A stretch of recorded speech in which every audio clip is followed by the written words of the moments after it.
Nessa noite eu quero começar com vocês uma série de alguns domingos no qual eu irei fazer algumas ministrações, algumas exposições no livro de Isaías. E eu quero nessa noite começar. Quero ser sucinto cada noite, vou tentar não me estender para que em cada noite nós possamos ter uma porção, né? Uma porção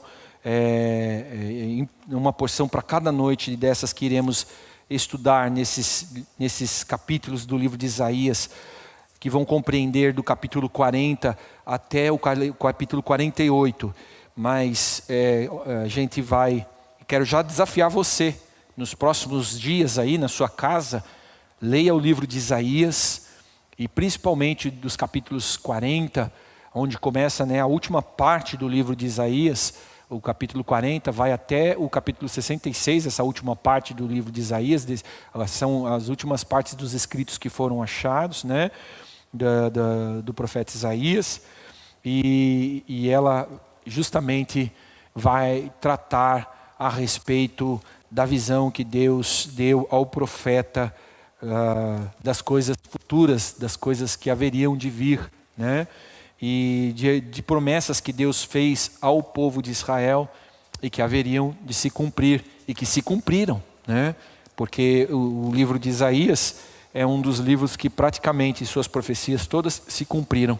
Elas foram cumpridas, a grande maioria delas, em Jesus, pois Isaías é o profeta mais messiânico de todos os profetas. É o profeta que mais falou a respeito de Jesus, é o que mais profetizou a respeito de Jesus e é o que mais revelou a respeito de Jesus. Por isso é o profeta mais messiânico de todos os profetas. E é muito importante você acompanhar essas próximas exposições, esses próximos domingos, dessas exposições que iremos fazer nesses capítulos de Isaías. É muito importante que você leia o livro de Isaías, tarefa de casa. Ontem nós tivemos a nossa escola bíblica, praticamente com uma participação só mesmo de alguns irmãos da igreja, só de alguns pastores, na verdade, da liderança. A igreja parece que insiste em fugir do conhecimento da palavra de Deus, Então isso é um mal que infelizmente não é dessa igreja e não é dessa igreja simplesmente nesse tempo. É um mal que vem, perdura na vida, na história da igreja já há muito tempo, Pois a gente sabe que conhecendo as Escrituras somos confrontados, E quando somos confrontados, nem sempre queremos nos humilhar e se arrepender.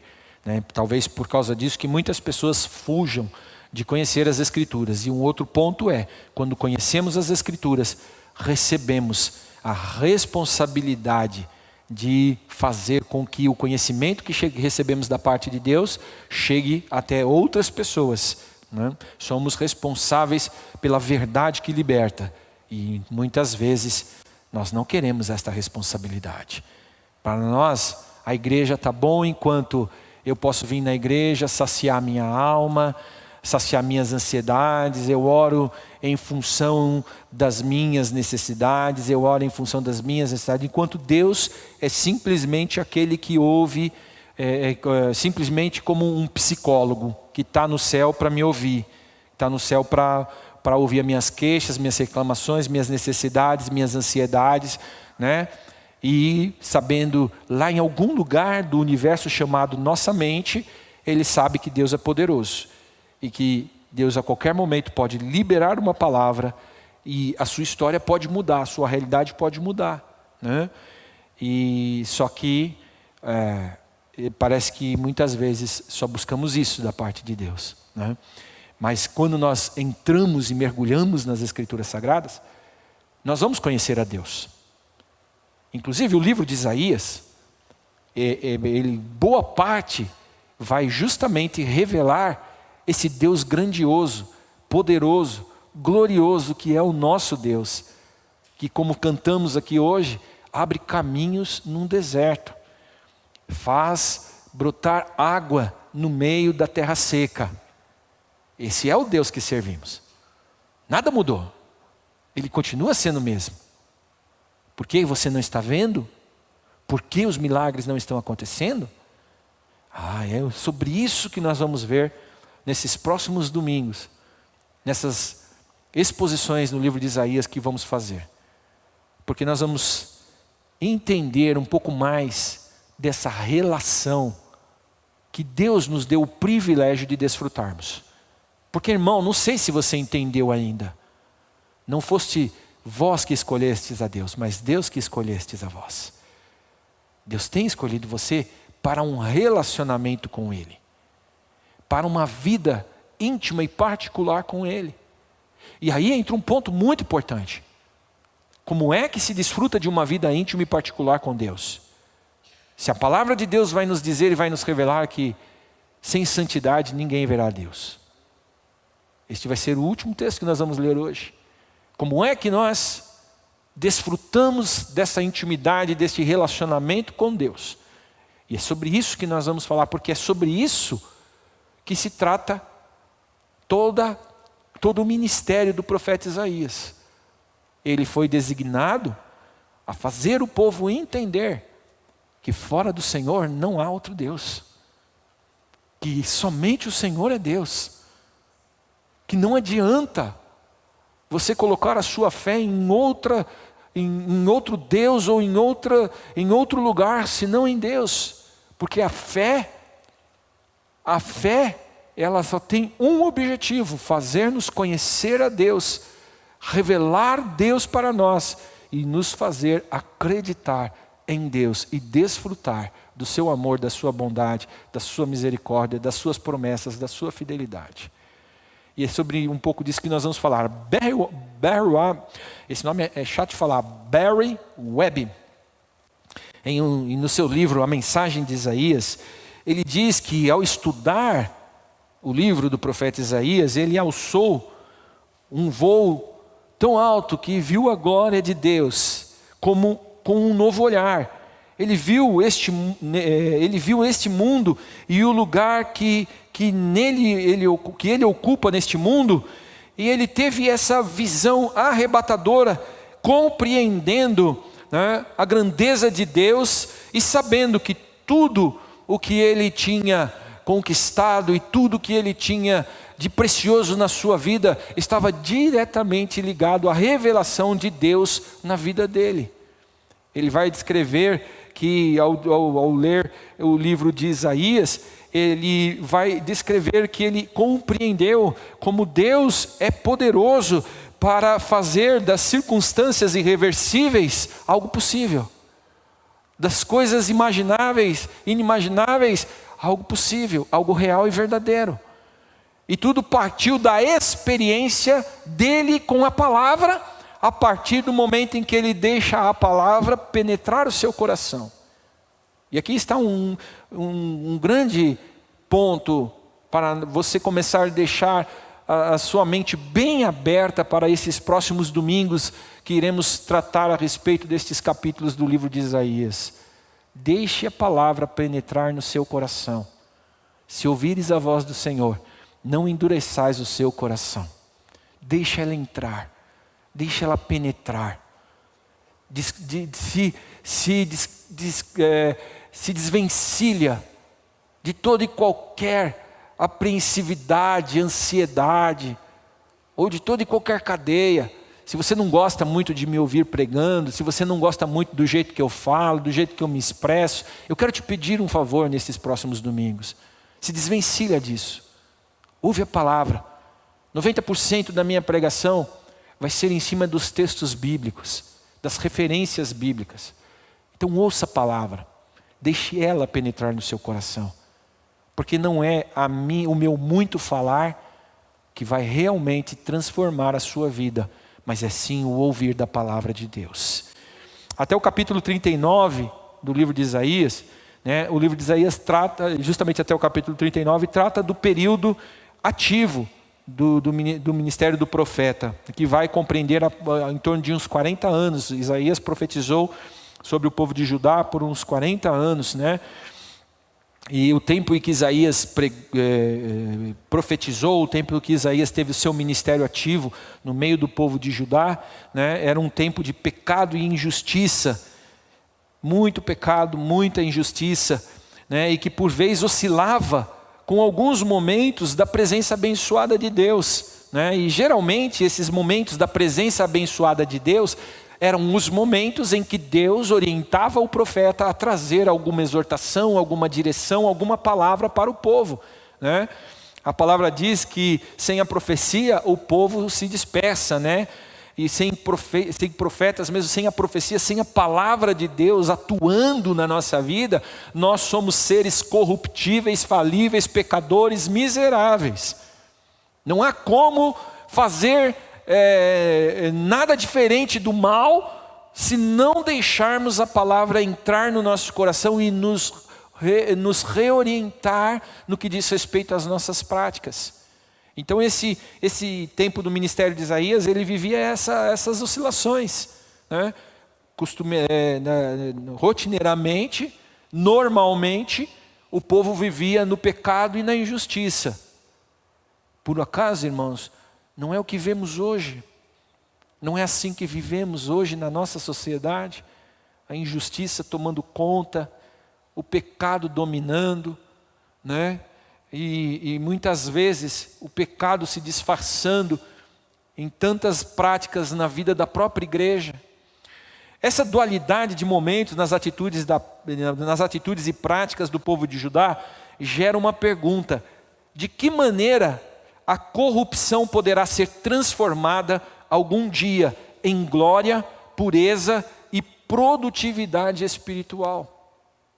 A ministração do livro de Isaías, os livros que eu estou lendo para desenvolver essas exposições, todo o material que eu estou lendo, né, que essa semana eu li, ele trouxe essa reflexão, né, que quando nós vivemos essa condição da injustiça prevalecendo, do pecado prevalecendo, até nós que estamos orando todos os dias, às 22 horas, no nosso tempo de oração, no nosso lugar chamado oração, até nós muitas vezes estamos simplesmente automatizados nos processos religiosos.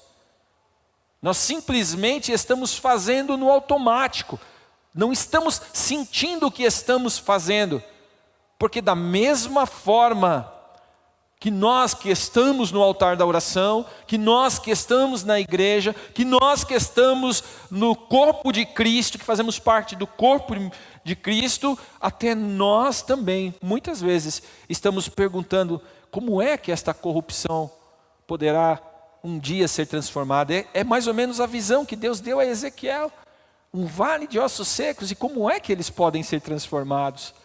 Como é que esses ossos podem voltar a ter tendões, carnes? E mais ainda, como é que esses ossos podem voltar a ter espírito e vida?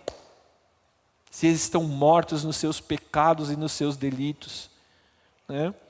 E o próprio chamado de Isaías, o próprio chamado do profeta Isaías nos revela em suas circunstâncias, nas circunstâncias dos chamados do profeta, que Deus pode sim promover e renovar a partir de um homem a quem Ele chama e que se coloca à disposição dele para ser a sua imagem. Aqui entre parênteses, a imagem de Deus é santidade, e para ser a sua voz. E aqui entre parênteses, sua voz é a pregação do Evangelho, é o anúncio do Evangelho, das boas novas de Deus, para que nós possamos fazer com que as pessoas entendam o amor de Deus.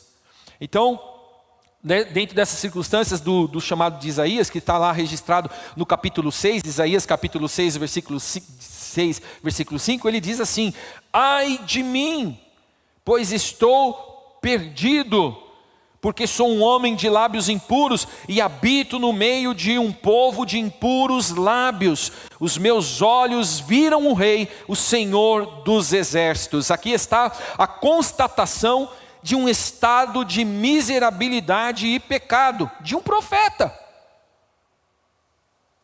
Ele olhou a glória do Senhor e ele, diante da glória do Senhor, ele reconheceu a sua miserabilidade. E aqui, irmãos, já tem um ponto tão importante que precisamos fazendo uma aplicação aqui, né? Muitas vezes nós estamos se achando os tais na presença do Senhor, porque estamos conseguindo levar um propósito de oração de todas as noites por 30 dias. Muitas vezes nós estamos nos achando santos, nós estamos nos achando a última bolacha do pacote. Mas a grande verdade, irmãos, é que se Deus em uma noite dessa nos der o privilégio de ver uma pontinha da sua glória, nós iremos virar uma madrugada inteira pedindo que Deus tenha misericórdia das nossas vidas e arrependendo-se dos nossos pecados. Tamanha é a grandeza do nosso Deus. Aleluia. A constatação de um estado de miserabilidade e pecado e plena diante da presença santa do Deus Criador. Ninguém conseguirá permanecer em pé diante do peso da glória de Deus se não ressignificar a sua vida pelo caminho do arrependimento para uma vida de dependência total de Deus. A circunstância do chamado do profeta realmente nos faz meditar que nós temos uma parte, né, nesse processo desse se relacionar com Deus, para entrarmos num caminho de conhecer a Deus e continuar conhecendo Ele a cada dia das nossas vidas. Mas existe um processo em Hebreus capítulo 12, versículo 12 ao 14, diz assim: portanto, tornai a levantar as mãos cansadas e os joelhos desconjuntados, e fazei veredas direitas para os vossos pés, para que o que manqueja não se desvie inteiramente, antes seja sarado. Segui a paz com todos e a santificação, sem a qual ninguém verá o Senhor. Então, quando a gente vê a grandeza, a glória do nosso Deus, e baseado no chamado do profeta Isaías, a nossa parte a gente vai, nós vamos reconhecer a nossa incapacidade, nós vamos ser aqueles que estão com as mãos cansadas, com os joelhos desconjuntados, mas aí nós precisamos, esse momento não é para nos desconstruir como aqueles que foram comprados, lavados e redimidos pelo sangue do Cordeiro. Esse momento é momento para nós nos realinharmos, nos reorganizarmos e nos buscarmos em Deus o fortalecimento para não nos desviarmos. Mas muitas pessoas estão fazendo totalmente contrário, porque pecam, aí muitas vezes, até como um uso de desculpa, eles falam: não, eu sou um miserável pecador, então a palavra já diz mesmo, quem é sujo, suje-se mais, então eu vou me sujar. Não, Paulo, o escritor de Hebreus, ele diz: não, endireite as vossas veredas, endireite, porque tem pessoas que ficam o tempo todo só contando com a bondade e misericórdia de Deus, e a vida inteira caminham só com essa perspectiva de Deus. Não, Deus é bondoso, Deus é misericordioso, mas precisa entender que é muito importante que você entenda que você tem uma parte nisso, você tem que seguir a paz com todos, tem que buscar a santificação, e só então você verá o Senhor. Só então. A ação de Deus nesse processo, ele é, como está lá em Isaías, aí sim a continuidade do capítulo, Isaías capítulo 6, versículos 6 e 7, diz: porém um dos serafins voou para mim, trazendo na sua mão uma brasa viva, que tirara do altar com uma tenaz, e com a brasa tocou a minha boca e disse: eis que isto tocou os teus lábios, e a tua iniquidade foi tirada, e expiado o teu pecado. Essa é a parte de Deus. Quando você reconhece a grandeza de Deus, a tua corruptibilidade, mas que você vai entrar na presença do Senhor com um coração compungido, constrangido, arrependido, humilde, pode ter certeza de uma coisa: Deus vai restaurar as coisas na sua vida. Ele vai tocar você com uma brasa do altar, e esse toque da brasa do altar significa purificação, significa arrancar arrancar de dentro de nós as coisas que nós temos prazer em fazer e que ofendem a Deus. O toque da brasa do altar de Deus significa realmente arrancar do nosso DNA, da nossa característica, as coisas que estão nos impedindo de continuar na presença de Deus. E o resultado disso está no versículo 8 do capítulo 6 de Isaías. Depois disso, ouvi a voz do Senhor, aleluia, que dizia: a quem enviarei? E quem há de ir por nós? Então eu disse: eis-me aqui, envia-me a mim, aleluia. Aí vem essa relação perfeita, Deus falando e nós respondendo, e não respondendo segundo o jeito que nós achamos, mas respondendo segundo a expectativa de Deus, respondendo segundo aquilo que Deus realmente espera ouvir de mim e de você. Esse momento tão precioso da vida do profeta, ele nos revela, ele nos faz ver, ele desvenda para nós, irmãos, essa relação plena que Deus quer ter conosco. O que Deus quer falar conosco é justamente isso.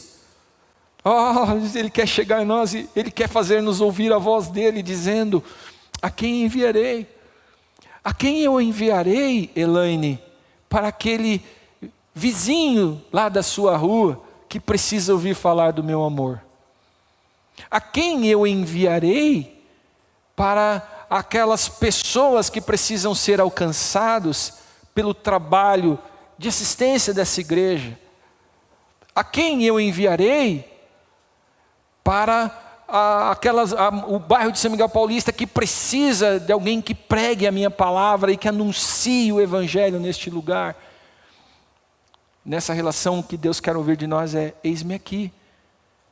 Mas o eis-me aqui não sai da nossa boca de uma forma salutar, de uma forma realmente contundente, se ela não é uma resposta à voz de Deus.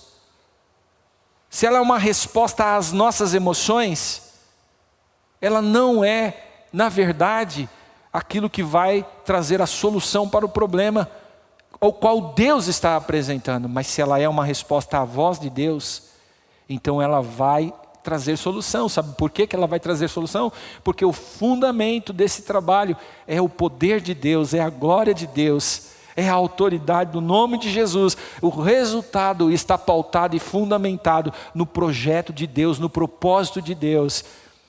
E nós simplesmente somos aqueles que estamos enxergando a sua glória. Há um chamado, há uma resposta ao chamado. Não atenderemos ao chamado de Deus com as nossas riquezas, conhecimento ou capacidades, porque no reino de Deus tudo vem dele, é por ele e é para ele, como está registrado em Romanos capítulo 11, versículo 36, porque dele, por ele e para ele são todas as coisas, glória pois a ele eternamente, amém. E a partir do capítulo 40, na última parte do livro de Isaías, algumas perguntas então vão surgir no meio do povo de Judá, que agora estava no exílio na Babilônia. Agora eles estavam ali vivendo a realidade de uma promessa. Porque, por incrível que pareça, parece que a gente só quer promessa de Deus para dizer que nós vamos morar no Morumbi, numa mansão. Mas o povo de Israel e o povo de Judá agora estavam no cativeiro por causa de uma promessa de Deus. Porque Deus tinha dado uma direção, Deus tinha trazido orientação, Deus tinha dado a lei, Deus tinha deixado a sua palavra, os profetas, Deus tinha feito tudo o que fora possível da sua parte para o seu povo entender o que é que Ele queria do seu povo. E o povo insistentemente resolveu abraçar as suas causas, os seus desejos, as suas vontades, e o que é pior, preferiram muitas vezes abraçar outros deuses e dar as costas para o Deus Criador de todas as coisas e sustentador de suas vidas. E aí então vem uma promessa. E a promessa foi essa: vocês vão para o cativeiro.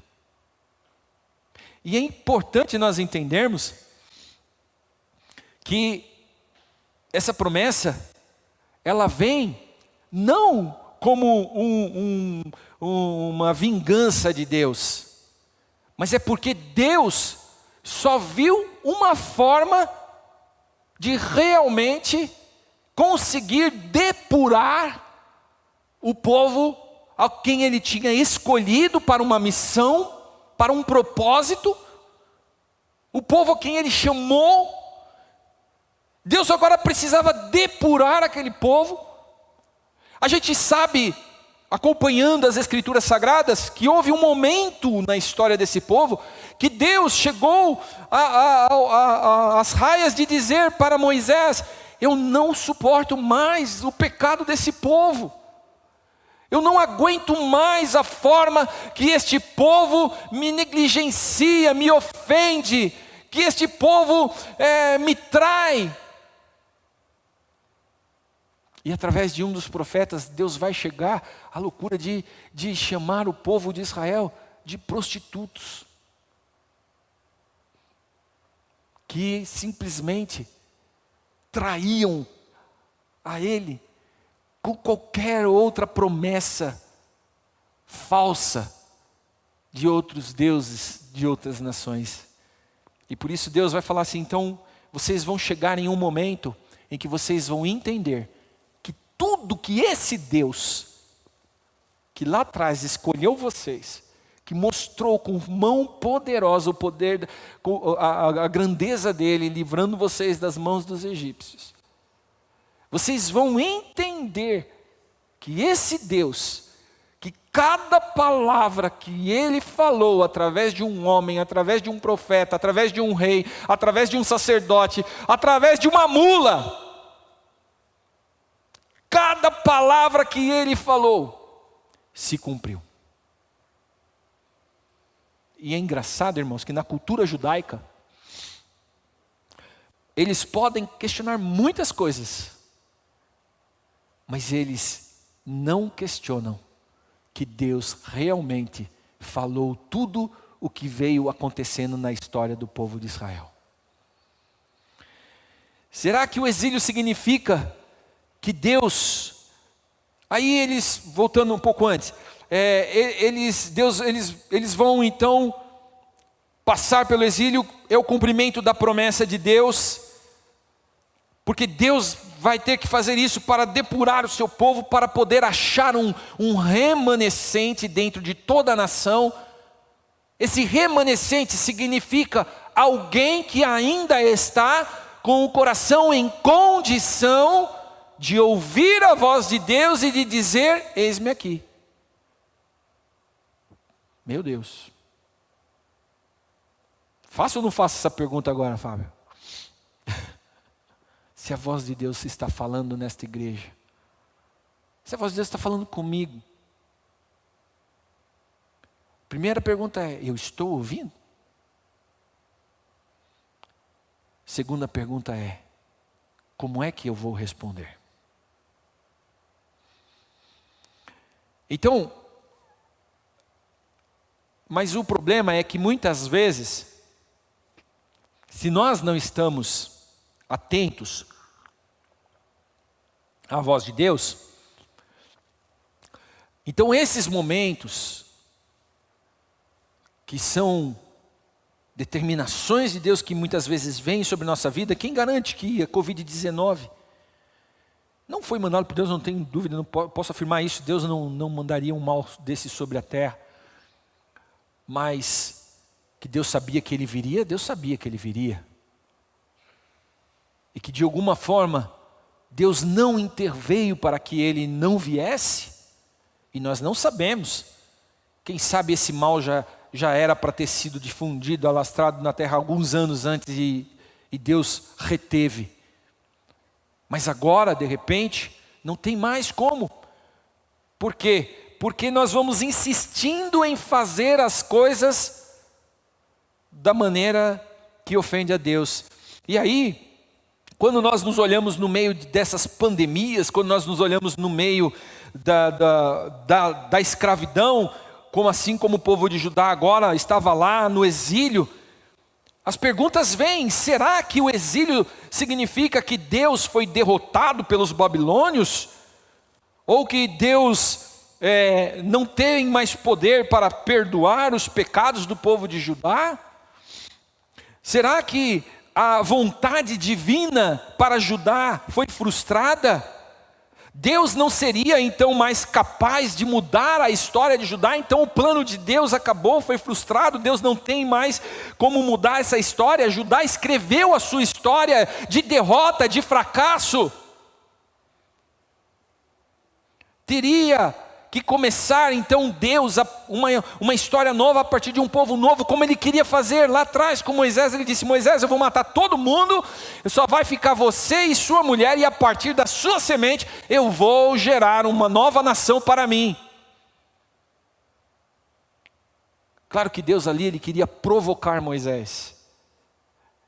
E Moisés, que lá atrás, antes um pouco, quando Deus o chama, era um covardão, um abobadão. Senhor, não sei falar. Manda outro. Ele falou: não, Moisés, é você que eu tirei das águas, em você que eu investi, é você que eu escolhi. Aí Moisés, então agora, Moisés é aquele que vai chegar diante de Deus e falar assim: não, de jeito nenhum, Senhor. Eu saí do Egito com a tua presença no meio do povo, e eu vou chegar em Canaã com a tua presença no meio do povo. Sem a tua presença, eu não saio daqui. Eu quero continuar o plano que tu começaste. Então, essas perguntas vêm. Será que então Deus vai ter que começar do zero? Não. Mas Deus guardou um remanescente para si, e dele fez cumprir a sua promessa, não é? E essas dúvidas que talvez hoje nós estejamos fazendo essas perguntas hoje, né? Deus pode nos livrar dos problemas que estamos enfrentando? Pode nos salvar das potências opressoras do mundo? Deus pode quebrar o poder do nosso pecado e nos ajudar a lidar com as suas consequências? Ao longo da exposição da palavra de Deus, que veio por meio do profeta Isaías, nós vamos ouvir um sonoro sim. Deus é poderoso para fazer um caminho no deserto, para fazer jorrar um rio no meio da terra seca.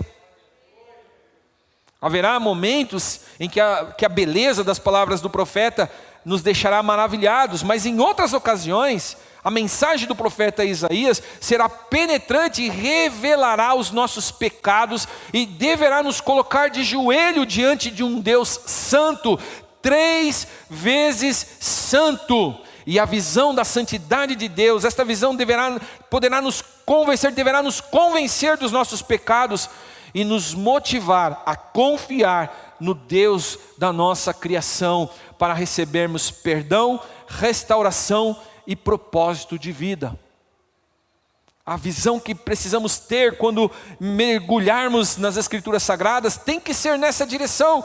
Precisamos realmente entrar nessa condição de entender que a única forma que temos de viver e de desfrutar desta relação plena com Deus é justamente através desse reconhecimento do nosso pecado, do pedido de perdão, da restauração, e pedindo a Deus um propósito de vida, porque o propósito de vida de Deus para nós, muitas vezes não é o nosso sonho de vida, não é a nossa expectativa de vida.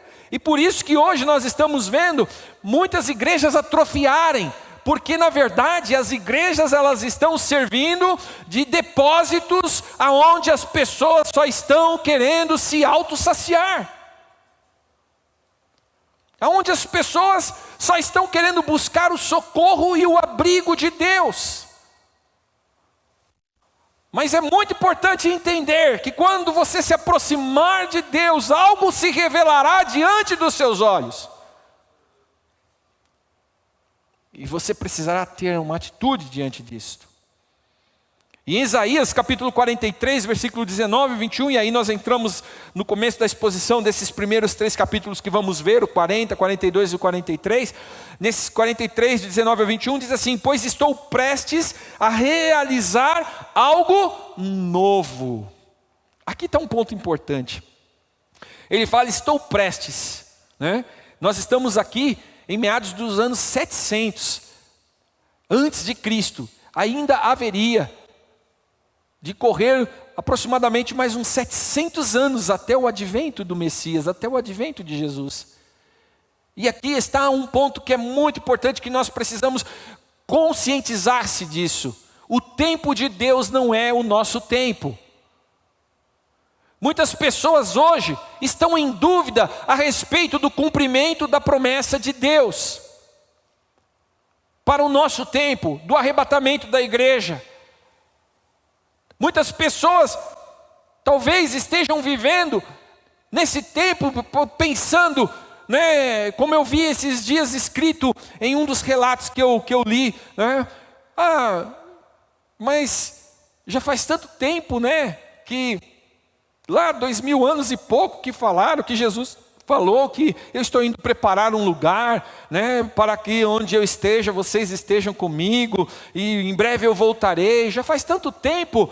Eu quero nessa noite perguntar para você, né, você ainda está no seu coração aguardando a volta de Jesus? Toda noite você encerra o culto aqui, todo domingo à noite comigo, levantando a mão e dizendo, Maranata, hora vem Senhor Jesus. Mas isso ainda é vivo no seu coração? Isso ainda é uma verdade no seu coração?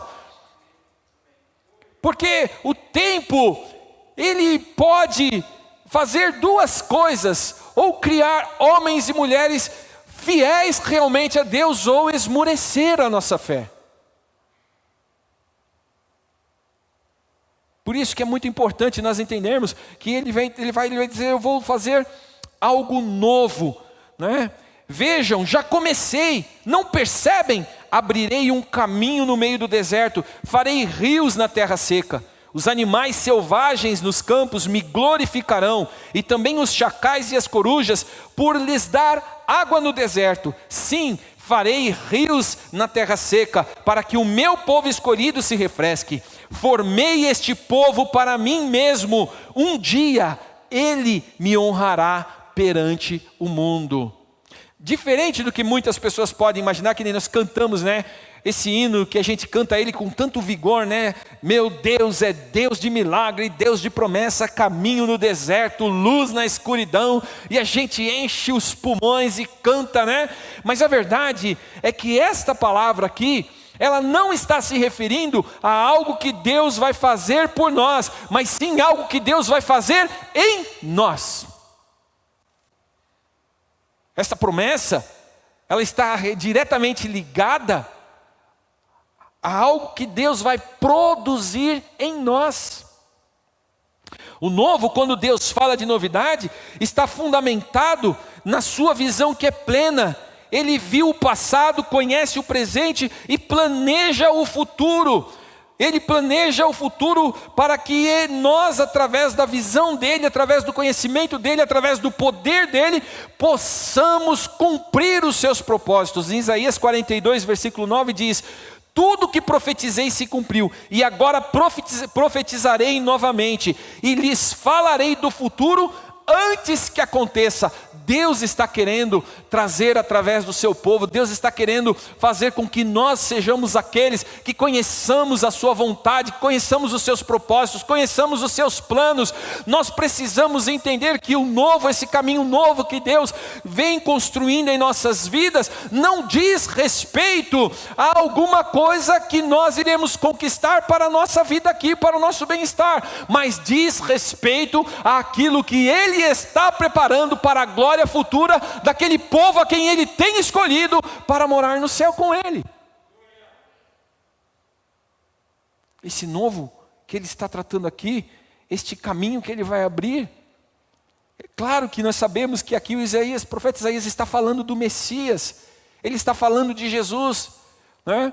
E é interessante que o caminho, nós vamos ver mais à frente, que o caminho é uma das referências dos seguidores de Cristo. A expressão surgirá, um caminho no deserto, a expressão surgirá, como ele aqui no hebraico, no original do hebraico, é a relação de surgirá como uma semente germinando. Uma bela imagem do crescimento silencioso, mas certo, dos acontecimentos na providência de Deus. Então, dentro do plano de Deus, dentro desse novo caminho que Deus está traçando, desse novo caminho que Deus está providenciando, no caso do povo de Judá, era Jesus que veio e cumpriu o propósito de Deus. Mas vocês vão ver um pouquinho ali na frente, que essa promessa de Jesus, essa profecia que veio através do profeta Isaías, ela continua sendo válida para nós hoje. Porque nós ainda precisamos fluir. Nós ainda precisamos dar água aos sedentos. Nós ainda precisamos alcançar os famintos. Nós ainda precisamos anunciar a Jesus. Vamos continuar. Em Marcos capítulo 4, versículo 26 e 27, Jesus também disse: o reino de Deus é como um lavrador, que lança sementes sobre a terra, noite e dia, esteja ele dormindo ou acordado, as sementes germinam e crescem, mas ele não sabe como isso acontece. Aleluia. Aí Deus vem e fala para o profeta Isaías: surgirá. Incabível, inconcebível para os homens da época, e a prova está em Nicodemos, né? Porque era inconcebível entender como é que Jesus poderia nascer de uma virgem.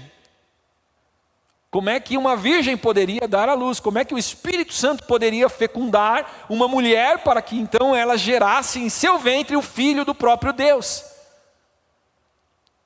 E ainda hoje isso parece ser absurdo para algumas pessoas. Mas esse era uma promessa e ela se cumpriu. Esse novo caminho que surgirá como uma semente, assim como essa semente calada, quieta, surgiu no meio do povo e cumpriu o propósito de Deus. Ainda hoje, muitas sementes da parte de Deus estão nas nossas mãos para serem lançadas nas terras que hoje precisamos cultivar, e precisamos lançar essa semente. E é importante que nós venhamos entender que a nossa parte é lançar esta semente, fazê-la brotar e frutificar, é a parte de Deus, e que muitas vezes nós não a entenderemos até que vejamos o fruto da semente.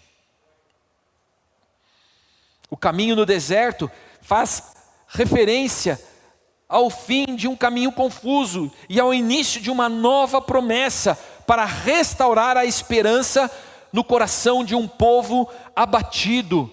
E é muito importante que nós precisamos estar atento aos acontecimentos. O caminho no deserto aqui referia-se a Jesus, que viria realmente abrir a oportunidade, né, para a salvação de todo homem que nele crê. Em João capítulo 1, 23, quando João Batista, né, vai ver Jesus, ele diz, João respondeu àqueles que lhe questionavam, né, com as palavras justamente do profeta Isaías: eu sou uma voz que clama no deserto, preparem o caminho para a vinda do Senhor. Ele estava naquele tempo sendo aquela voz que dizia: olha, eu vou apontar para vocês o Messias, eu vou apontar para vocês o caminho de Deus para a vossa salvação. Vai guardando isso no seu coração, porque para o povo de Judá, daquele tempo, de 700 anos antes de Cristo nascer, para aquele povo, essa promessa se cumpriu, a palavra de Deus se cumpriu, mas esta promessa, ela se renova em Jesus Cristo e ela vem para nós. Ela é renovada e ela vem para nos alcançar e para nos fazer viver como o povo que hoje aguarda Da mesma forma que aquele povo, da mesma forma que João Batista aguardava e clamava no meio do deserto, dizendo: ó, arrependei-vos dos seus pecados, preparai os vossos caminhos, endireitai as vossas veredas, porque eis que vem aí o caminho do Senhor. Da mesma forma, em Jesus esta promessa se renovou, se restaurou, e ela vem para nós. E vocês vão entender daqui a pouquinho, para encerrar aqui. O caminho é Jesus, João 14,6. Aí Jesus vem, e Jesus vai começar a dizer, em João 14,6 diz, Jesus disse: eu sou o caminho, a verdade e a vida. Ninguém pode vir ao Pai, senão por mim. O caminho é Jesus, o deserto somos nós. Sem Jesus Cristo, a condição espiritual do homem é de verdadeiro deserto. O Evangelho é, de certa forma, uma voz que clama no coração do homem. E, ironicamente, o rio onde João Batista batizava as pessoas, contrastava com aquela visão desértica, porque o rio Jordão está colocado no meio de um deserto.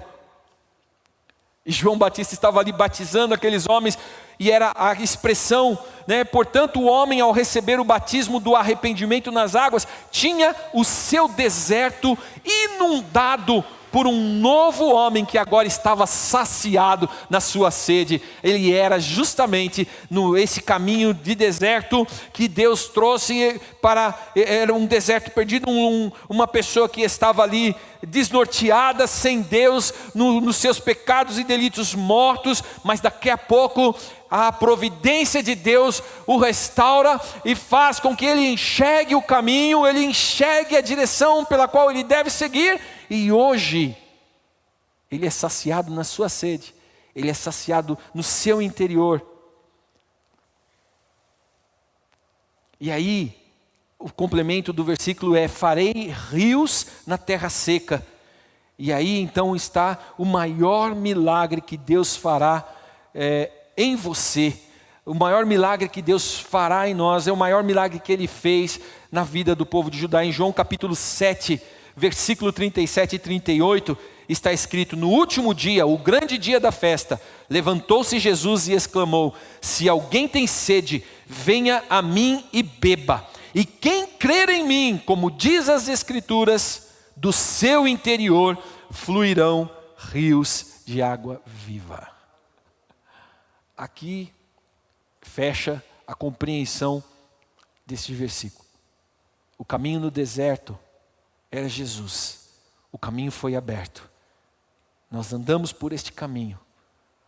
E os rios de água seca que Ele fez brotar no meio desse deserto, que aí nesta figura de deserto é a sequidão do homem, é o coração do homem sem Deus, mas que quando vem para o arrependimento e é batizado e passa pelo processo restaurador e regenerador através de Cristo Jesus, então o seu interior tem água.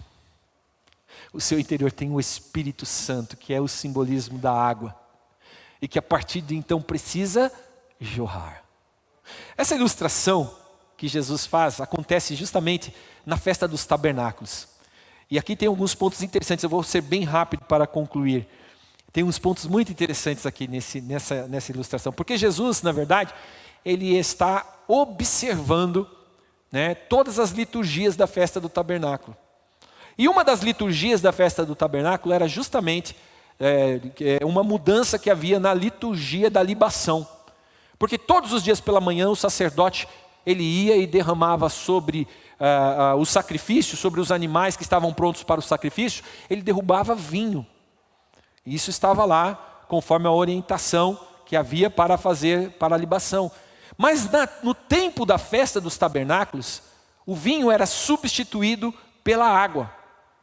E esses homens, então, no tempo da festa, eles iam até Siloé, no tanque que havia sido construído por Salomão, que estava mais ou menos a 500 metros do templo em Jerusalém.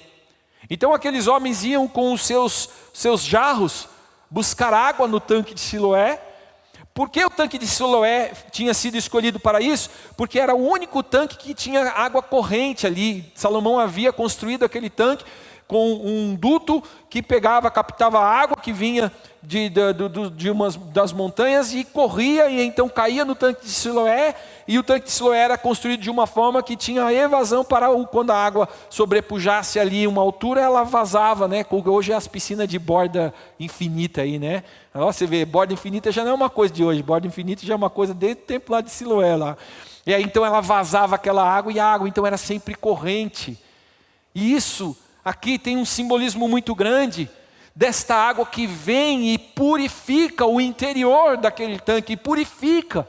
E este simbolismo, na enciclopédia judaica, relata que ao retirarem a água do tanque de Siloé, os sacerdotes iam cantando uma passagem bíblica, que está registrada lá no capítulo 12 e versículo 3, de Isaías, né? E eles vinham cantando uma palavra, uma mensagem bíblica, eles vinham recitando esse salmo, esse capítulo 12, né? Eles diziam assim: contava com grande alegria, porque grande é o santo de Israel no meio de ti. Falava, este trecho fala, deixa eu abrir lá, Isaías capítulo 12, versículo 3, rapidamente, porque é muito importante. 12:3, eles cantavam assim: com alegria vocês beberão das fontes da salvação. Aí vocês imaginam essa cena, os sacerdotes, eles estavam indo lá no tanque de Siloé, pegavam a água para levar para a libação, e quando eles pegavam a água lá no tanque, eles vinham cantando, né? Ah, vocês vão beber da fonte da salvação, vocês vão beber da fonte da salvação, aleluia. E de repente, Jesus para diante daquela procissão que estavam cantando aquilo, e ele disse: eu sou essa água da salvação que vocês estão dizendo que todos devem beber. Eu sou esta água que purifica o vosso interior. Eu sou esta água que vai fazer vocês jorrarem, para que muitos possam beber. Assim como eles estavam declarando, com os seus vasos nos ombros, carregando aquela água, eles estavam dizendo: vocês todos vão beber desta água purificadora. Hoje o caminho no deserto foi aberto para a nossa salvação, e nós somos estas fontes de água que precisamos jorrar, para que muitos possam beber. Por isso que essa promessa de Isaías não tem nada a ver com Jesus mudar a sua sorte financeira, com Jesus mudar a sua condição de saúde, com Jesus apaziguar as confusões que às vezes você mesmo cria com o seu gênio ruim. Não tem nada a ver com isso. E quando Jesus está falando isso para o povo de Judá, Ele nem está falando a respeito, embora Jesus vai falar que os babilônios iriam ser punidos, porque eles haviam também recebido uma ordem da parte de Deus com relação àquilo que Deus havia prometido para o cativeiro de Israel e de Judá. E Deus falou que iria pesar a mão pelos babilônios, mas aqui nesta promessa, Deus não está falando: pode ficar tranquilo, Judá, eu vou descontar na Babilônia o mal que ele está fazendo para vocês. Não! Esta promessa está falando simplesmente: eu estou preparando algo que vocês não estão entendendo, mas vocês vão desfrutar. Agora vocês precisam entender que eu vou abrir um caminho no deserto, e que todo aquele que andar por este caminho, todo aquele que trilhar por este caminho, vai ser uma fonte que eu gerarei também no meio de uma terra seca, e que vai jorrar. Por isso, Deus é Deus de milagre. Mas sabe qual é o maior milagre que Ele já fez na sua vida? É realmente fazer você todos os dias acordar com a alegria no coração de saber que Ele está ao seu lado, que Ele é o seu Deus, que Ele não te abandona, que Ele não te deixa. Mesmo que você ande pelo vale da sombra da morte, mesmo que você sofra as consequências dos males que alcançaram a sua vida, que estão ao seu redor, Ele nunca esteve longe de você, Ele nunca te desamparou e Ele nunca deixou de ser Deus. E isso que o profeta Isaías vai continuar falando e nós vamos ver no próximo culto. Porque aí o profeta Isaías vai começar a trazer uma revelação da grandeza de Deus profunda e tremenda, sem a qual nós não iremos trilhar o caminho da santidade e não haveremos, quando está o Bruno? E não iremos conseguir realmente chegar firmes na nossa fé, inabaláveis, e cumprir o plano de Deus, que diz que nós devemos jorrar. Nós devemos ser água para que muitos possam beber. Nós devemos ser esse rio de águas vivas. Você é um rio de água viva? As pessoas têm bebido de você? As pessoas, nesse tempo de pandemia, têm encontrado o que em você, fonte eterna, fonte divina? Esperança, fé. Tem encontrado o que em você? Eu estou muito preocupado. Nós vamos ter muitos problemas para administrar na vida da igreja quando a pandemia acabar.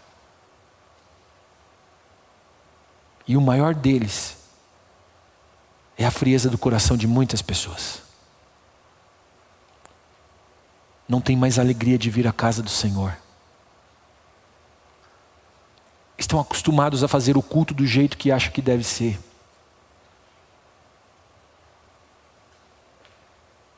Não olham mais para a obra do Senhor como necessária. Não olham mais para a comunhão do corpo como primordial.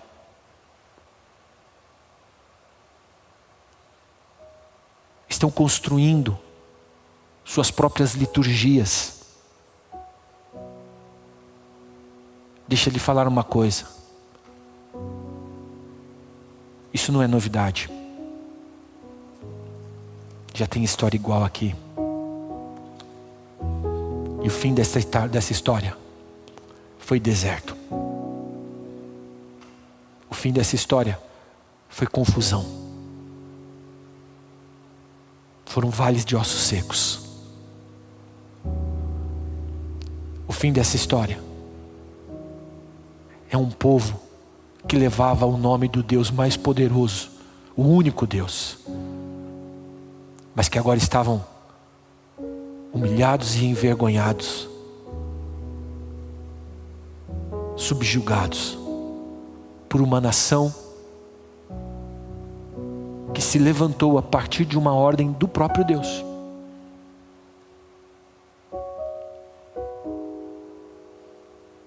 Tem pessoas que não querem jorrar. Tem pessoas que têm dons, mas não querem servir. Tem pessoas que têm capacidade, recursos, mas não querem servir ao Senhor. O milagre que Jesus está falando que fará aqui em Isaías é justamente esse. Eu vou fazer você enxergar o caminho que eu abri no deserto para vocês. Eu sou o caminho, a verdade e a vida. Ninguém vem ao Pai senão por mim, disse Jesus. A verdade é que a fonte que está em você precisa voltar a receber as águas que vêm do monte de onde nos vem o socorro. Eleva os meus olhos para o monte, de onde me virá o socorro. O meu socorro vem do Senhor que fez os céus e a terra. E aí a água vem e desce e enche essa fonte que é você, que sou eu, e transborda. E muitos vão buscar nos seus cântaros a água e vão ouvir os cantos alegres e transformadores da tua boca, dizendo: vinde, bebei desta água que inunda o meu coração e transborda na minha vida, para que você possa saciar a sua sede e alegrar o seu coração. Fiquem em pé comigo, vocês que estão aqui. Que igreja teremos?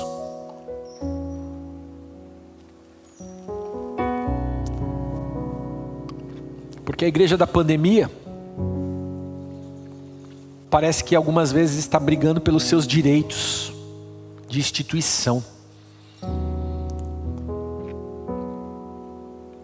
Parece que está querendo ser uma voz mais forte, politicamente falando, do que uma voz que clama no deserto.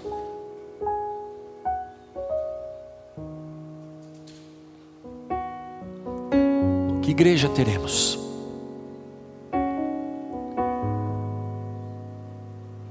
Uma igreja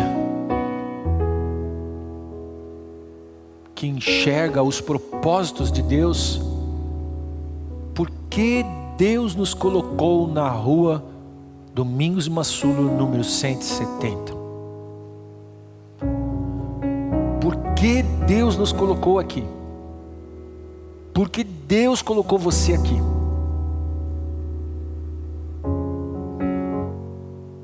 Qual é o propósito de Deus na sua vida?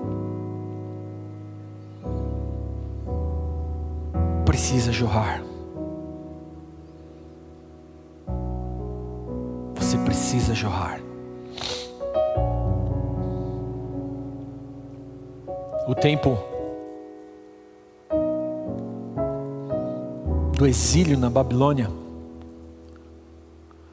o tempo desse deserto na vida do povo de Israel e do povo de Judá, foi um tempo de um silêncio profundo de Deus por muitos anos.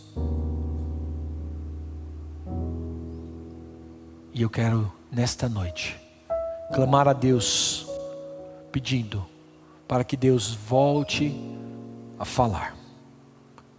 Que Deus volte a reafirmar no coração da igreja, desta igreja, muitos dos sonhos, propósitos e planos que Ele tem para conosco. Que nós possamos voltar a ouvir como que se estivéssemos ouvindo da boca do próprio profeta. Eu vou abrir, eu vou fazer algo novo. Porque Deus faz algo novo o tempo todo. A palavra de Deus diz que Ele renova a cada manhã as coisas em nossas vidas. Eu vou fazer algo novo na igreja de São Miguel Paulista. Algo novo através da igreja de São Miguel Paulista. Eu vou fazer algo novo através dos ministérios da igreja de São Miguel Paulista. E vocês vão fluir. Vocês vão fluir. E aí vem o desfecho.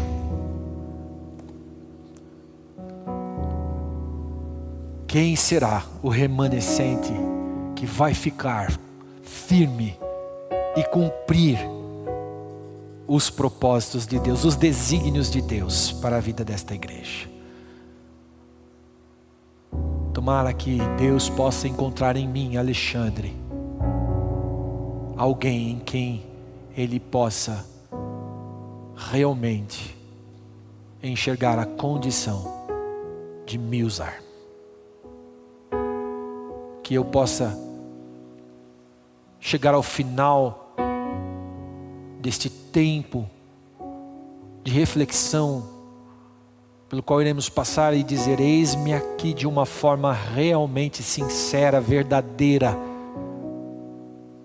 Porque eu posso dizer: eis-me aqui na frente de vocês hoje, de boca para fora, e não mudar nada na minha agenda, não mudar nada na minha vida. Mas tolo serei eu se achar que engano Deus com as minhas palavras. Eu posso enganar até mesmo a minha mulher que dorme do meu lado todas as noites comigo, com as minhas palavras, mas a Deus eu não engano. Deus sabe o que está no mais profundo do meu coração. E que ao final deste tempo eu possa realmente ser encontrado como aquele que vai realmente estar disponível para ser um instrumento nas mãos do Senhor. Pai, em nome de Jesus, é o começo de um tempo muito especial para a vida desta igreja, eu tenho certeza disto. É um começo de uma preparação, e ela começa com esta palavra: eis que faço tudo novo, abrirei um caminho no deserto, e colocarei fontes de águas nas terras secas. Porque eu tenho um plano, eu tenho um propósito com esta igreja, eu tenho um propósito neste lugar, e eu cumprirei os meus desígnios.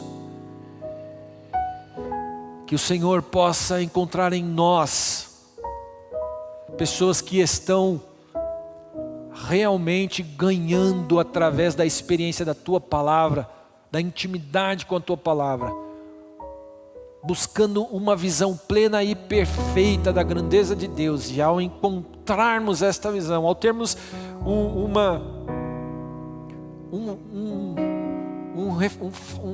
um flash, por menor que seja, desta visão da glória de Deus, possamos entrar no caminho do arrependimento, no caminho da transformação das nossas práticas, atitudes, pensamentos, palavras,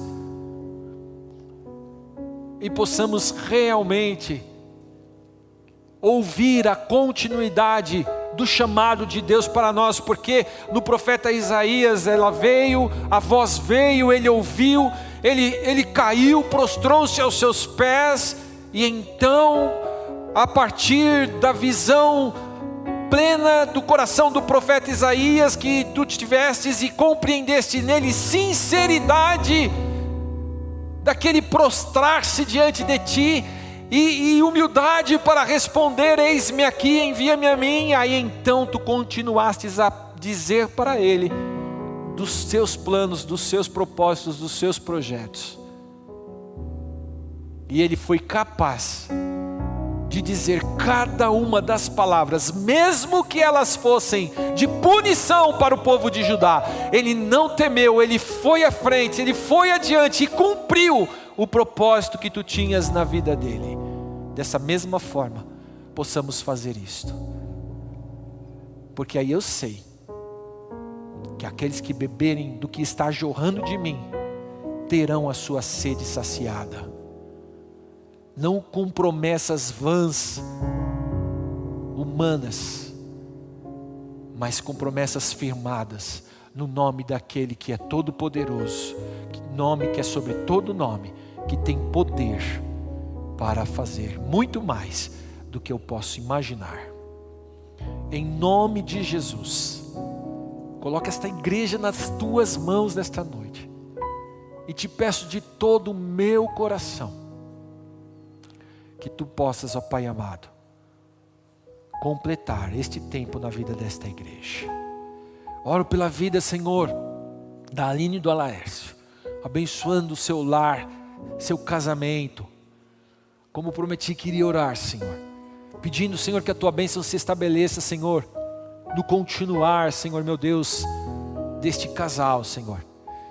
Que eles possam, Senhor, desfrutar das mais copiosas bênçãos, Pai, na vida da sua família, na vida do seu filho. Pai, em nome de Jesus, estende a tua mão sobre eles e os abençoa grandemente. Abençoa esta igreja nesta semana. Que esta palavra possa, Senhor, arder no coração deles. Que eles possam, Senhor, Senhor meu Deus, eles possam refletir a respeito, Senhor meu Deus, das sequidões que estão, Senhor, muitas vezes dominando, Senhor, o coração, a mente, a vida. E que eles possam, Senhor, se voltar para Ti. Eu possa me voltar para Ti, Senhor, porque precisamos entender, Senhor meu Deus, que quanto mais Te buscamos, mais Te desejaremos. Quanto mais Te desejamos, mais Tu Te revelarás a nós. E quanto mais Tu Te revelares a nós, maior será, Senhor meu Deus, o nosso sentimento, Senhor meu Deus, de necessidade de Ti, Senhor. Por isso, Senhor amado, fermenta no coração do Teu povo esta palavra. E que eles possam Te buscar, Senhor, de todo o coração nesses tempos, Pai, para ouvirem a Tua voz. Guarda-nos, Pai, nesta semana, por onde andarmos. Livra-nos, Senhor meu Deus, que o nosso entrar e o nosso sair, o nosso ir, o nosso voltar, Senhor, esteja debaixo da Tua proteção.